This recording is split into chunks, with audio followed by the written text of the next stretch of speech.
نحمده ونصلي ونسلم على رسوله الكريم اما بعد اعوذ باللہ من الشیطان الرجیم بسم اللہ الرحمن الرحیم انما يريد الله ليذهب عنكم الرجس اهل البيت ويطهركم تطہیرا صدق اللہ العظیم۔ معزز ناظرین کرام، 22ویں رمضان المبارک، 22ویں نماز تراویح کے بعد 22ویں پارے کی منتخب کردہ موضوع کے ساتھ آپ کی خدمت میں ایک بار پھر حاضر ہیں۔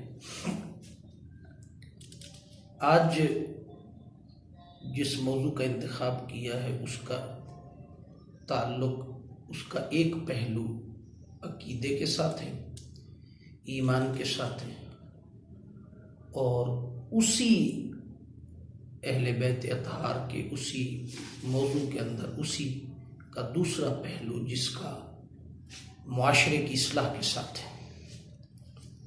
پہلی بات تو یہ یاد رکھنی چاہیے کہ یہاں اللہ رب العزت نے حضور علیہ السلام کی اہل بیت کا ذکر کیا، یعنی فرمایا کہ اللہ تعالیٰ یہی چاہتا ہے کہ تم سے دور کر دے پلیتی کو، اے نبی کے گھر والوں، اور تم کو پوری طرح پاک صاف کر دے، یعنی کہ ہر قسم کی پلیتی کو حضور کی اہل بیت اطہار سے دور کرنے کا اللہ رب العزت نے حکم فرمایا۔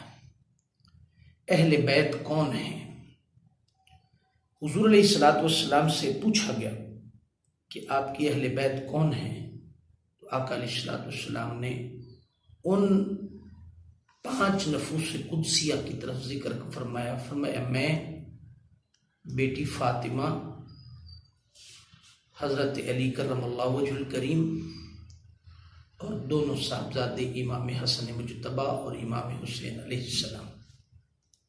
یہ اہل بیت حضور نے فرمایا۔ ہمیں یہ بات عقیدے کی بنیاد پر یہ رکھنی چاہیے کہ حضور علیہ السلام کی محبت اہل بیت کی محبت کے ساتھ جڑی ہوئی ہے۔ محبت اہل بیت ہی اصل میں محبت مصطفیٰ صلی اللہ علیہ وسلم ہے۔ آپ اندازہ کر لیں کہ جس رب کائنات نے اپنے محبوب کے گھرانے سے پلیتی دور کر دی، ہم کون ہوتے ہیں آقا علیہ السلام کی اہل بیت اطہار پر انگلی اٹھائیں یا کوئی اور بات کریں؟ یہ بات یہاں یاد رکھنی چاہیے عقیدے کی کہ حضور علیہ السلام کے جو گھر والے ہیں ان کے ساتھ محبت حضور کی خوشنودی ہے۔ حضور علیہ السلام کو اگر راضی کرنا ہے تو حضور کی آل سے محبت کرنی ہوگی۔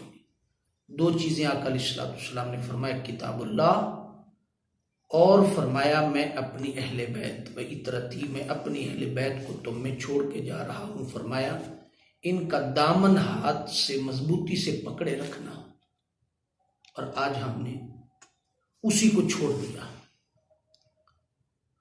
اللہ کی کتاب فرمایا کہ اہل بیت دونوں جڑے ہوئے ہیں تاکہ حوض کوثر پر علی اور قرآن دونوں اکٹھے رہیں گے، چولی دامن کا ساتھ ہے۔ ہم نے آج اہل بیت اطہار علیہ السلام کی محبت کو چھوڑ کر ہم نے غلطی کی ہے۔ آج ہم اپنی ویورشپ کے لیے اور ویورشپ کو بڑھانے کے لیے ہم نے بہت سارے ایسے کام کر لیے کہ ہم نے اہل بیت اطہار کا دامن چھوڑ دیا۔ یہ بات سوچنے والی اور سمجھنے والی ہے، وہ یہ کہ وہ عشق رسول نہیں ہے، وہ عشق رسول نہیں ہے کہ جس عشق رسول کے اندر حضور سے محبت کی بات تو ہو، حضور سے تعلق تو ہو، حضور کا ذکر کرے تو آنکھیں چھلک پڑے، حضور علیہ السلام کی اطاعت کی بات کریں تو آنکھیں چھلک پڑے، ہم مطیع بن جائیں، حضور علیہ السلام کی اطاعت کی بات ہو، حضور سے تعلق کو جوڑنے کی بات ہو تو ہمارے جذبات اور ہوں، مگر جب حضور علیہ السلام کی اہل بیت کی باری آئے، ان کا ذکر آئے تو آئیں بائیں شائیں کریں، دلائل دیں اور سوچنے کی کوشش کریں کہ جی نہیں حضور کے سب صحابہ برابر ہیں، حضور علیہ الصلوۃ والسلام کی اہل بیت اطہار اور فلاں اور ادھر ادھر کی باتیں کرنے لگ جائے تو سمجھ لیں کہ عشق رسول نہیں ہے۔ میں اپنی ناظرین کی خدمت میں گزارش کروں گا کہ اہل بیت کے معاملے میں آقا نے فرمایا میری اہل بیت کے معاملے میں اللہ سے ڈرنا، اللہ سے ڈرنا۔ ہم نے اہل بیت کے دامن کو چھوڑا ہے تو آج ہم برباد ہوئے ہیں۔ اور دوسری بات، یہ تو تھی عقیدے کی بات، یہیں سے ایک دوسری بات جو اخذ ہوتی ہے جس کا تعلق ہماری اصلاح کے ساتھ ہے۔ حضرت انس بن مالک رضی اللہ تعالیٰ عنہ سے روایت ہے کہ آقا علیہ الصلوۃ والسلام جب صبح و فجر کی نماز کے لیے گھر سے تشریف لے جاتے تو راستے میں حضرت سیدہ فاطمۃ الزہرا سلام اللہ علیہا اور حضرت علی کرم اللہ وجہ الکریم کا گھر تھا۔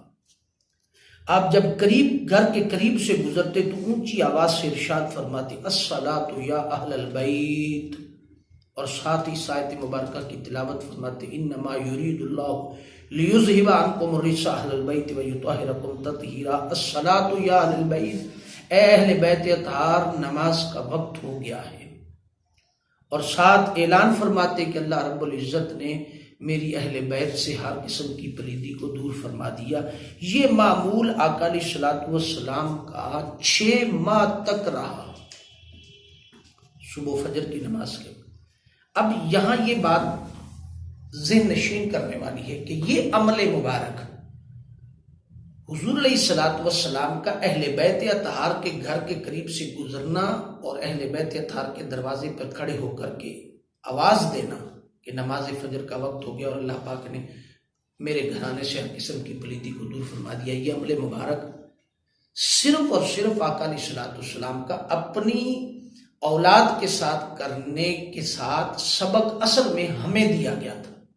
آپ سوچ سکتے ہیں کہ اہل بیت اطہار علیہ الصلوۃ والسلام حضور کے فرمان سے سیدہ ایک طرف سیدہ کائنات ساری رات عبادت میں مصروف ہوتی ہے، کیسے ہو سکتا تھا کہ آقا علیہ الصلوۃ والسلام کو اہل بیت حضرت سیدہ فاطمہ الزہرا اور حضرت علی کرم اللہ وجہ الکریم کو اٹھانے کی ضرورت محسوس ہوتی تھی؟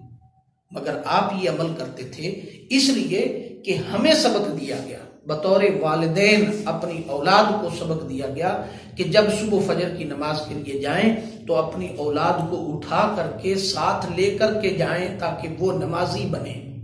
اصل میں مقصد یہ تھا۔ ہم خود تو نماز پڑھتے ہیں، خود تو تہجد بھی پڑھتے ہیں، خود تو سارے کام کرتے ہیں، مگر ہم کیا اپنی اولاد کو صبح نماز فجر کے لیے اٹھاتے؟ کیا ہم اپنی اولاد کو نماز فجر کا پڑھنے کا اور نمازوں کو پڑھنے کا ترغیب دیتے ہیں؟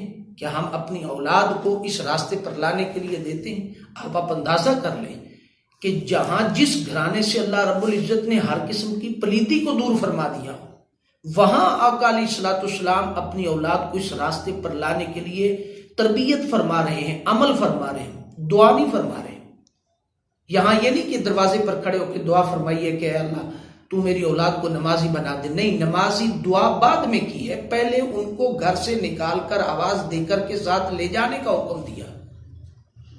ہم گھر بیٹھے اولاد کو دعائیں دیتے ہیں کہ وہ نیک ہو جائے، صالح ہو جائے، تو وہ اس طرح نیک اور صالح نہیں ہوگی۔ ہمیں ان کو پہلے اس راستے پر لانا ہوگا، تربیت کا پروسیس گزارنا ہوگا، تو پھر اولاد فرما برداری کی طرف آئے گی۔ جس اولاد نے میدان کربلا میں قربانیاں دی ہیں، جس اولاد نے پورا گھرانہ قربان کر دیا، جس اولاد کا مقام یہ ہے کہ ساری رات مصلی پر سجدہ کرتی ہیں اور صبح اٹھ کر عرض کرتی ہیں کہ مولا کوئی ایک سجدہ کرنے کے لیے لمبی رات تو بنا کے دل کھول کے سجدہ کر لے، ان کو اٹھانے کی کیا ضرورت تھی؟ لیکن یہ سارا عمل ہمیں بتایا جا رہا تھا کہ اپنی اولادوں کی تربیت کے لیے والدین غیر ذمہ داری کا مظاہرہ نہ کریں، ذمہ داری کا مظاہرہ کریں۔ یہ قرآن کا سبق ہے۔ انما یرید اللہ لیذھب عنکم الرجس، دو باتیں کہ عقیدہ حضور کی اہل بیت سے محبت، اور حضور نے اپنی اولاد کو تربیت دینے کے لیے کیا لاہ عمل اختیار فرمایا، اس لاہ عمل کو اختیار فرمائیں۔ خود بھی نمازی بنے، اپنی بھی تربیت کریں، اپنی اولاد کو بھی اس راستے پر لائیں۔ اور یہ بہت بڑا عمل ہے کہ آقا علیہ الصلوۃ والسلام نے فرمایا کہ یہ مت سمجھے کہ ہم گدی نشین ہیں تو ہماری اولاد بھی ہمارے ساتھ چلے گی۔ حضور سے بڑا گدی نشین کوئی نہیں تھا۔ حضور سے بڑا پیر کوئی نہیں تھا، مگر حضور نے بھی اپنی اولاد کو اس راستے پر لانے کے لیے اس پروسیس سے گزارا، اس ترغیب سے گزارا۔ ہم سمجھتے ہیں کہ ہم پیر ہیں، جدی پشتی ہمیں وراثت میں مل گیا سب کچھ، تو ہماری اولاد بھی اس راستے پر چلے گی۔ وہ اولاد ضروری نہیں ہے۔ آج اگر دیکھیں تو ہماری سیاسی مذہبی قیادتوں کا حال دیکھیں، وہ ان کی ساری زندگی کی جد و جہد، ان کی تبلیغ، واعظ، نصیحت وہ کہاں ہے اور ان کی اولادیں کہاں ہیں؟ ان کی اولادیں بھی ان کی فکر پر چلنے کے لیے تیار نہیں ہیں، ان کی اولادیں بھی ان کی فکر پر چلنے کے لیے تیار نہیں ہیں۔ آپ موازنہ کر کے دیکھ لیں۔ یہ ضروری نہیں ہے کہ ہمارا تعلق اور ہمارے وہ استاد ہیں اور ہمارا تعلق ہے منہاج القرآن کے ساتھ، نہیں، لیکن ہم فخر کے ساتھ میرٹ کی بنیاد پر آج کے دور میں حضور علیہ السلام اور حضور کی اہل بیت اطہار علیہ السلام کے قدموں کی خیرات اور ان کے قدموں پر ہاتھ رکھ کر کے آج بھی ہم یہ بات فخر سے کہتے ہیں کہ اللہ رب العزت نے ایک شخصیت دنیا میں ایسی بھی پیدا کی ہے جس کا نام شیخ الاسلام ڈاکٹر محمد طاہر القادری ہے، جس نے 2 نسلیں اپنے پاس رکھ کر کے تیار کر کے مشن کی فکر اور تحریک کی پوری قیادت کے لیے تیار کر کے دی ہیں۔ آج ان کی اولاد، ان کے بیٹے، ان کے جانشین پوری تحریک اور پوری تحریک کی قیادت کو سنبھالے ہوئے، پھر آگے اپنے بیٹوں کی اولاد ان کی بھی تربیت کر کے، یعنی 2 نسلیں تیار کر کے اس تحریک کو دے دی فکر نظریے پر۔ اور اس کے علاوہ آپ اپنی مذہبی سیاسی قیادت کا موازنہ کر کے دیکھ لیں۔ یہ ہے اصل تربیت کہ آقا علیہ السلام کی سیرت پاک سے اور حضور سے محبت کی بات کو کرنے تو اپنی زندگی کا حصہ بنانے کے لیے عملی مظاہرہ کرنا ہوگا۔ اللہ رب العزت کی بارگاہ میں دعا ہے کہ اللہ پاک ہمیں عمل کی توفیق عطا فرمائے۔ وما علینا الا البلاغ۔